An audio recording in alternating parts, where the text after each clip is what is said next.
So hey everyone, welcome back to another quick and very interesting tutorial. So in this quick tutorial, I'm going to show you how to turn off Show VPN button on Brave. So for that, we just need to open Brave.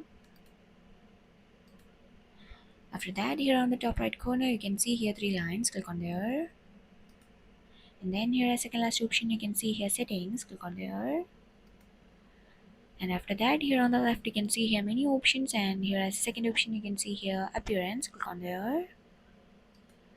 And here as second section you can see here toolbar. In that section as an option you can see here show VPN button, and here you can see that it had been turned on. So by clicking it you can turn it off. So this is how you can turn off show VPN button on Brave. Alright, so that is for today's quick tutorial. I hope this video will be helpful for you. Make sure to do hit the like button and the subscribe button for more such helpful and interesting tutorial. See you in the next one. Take care.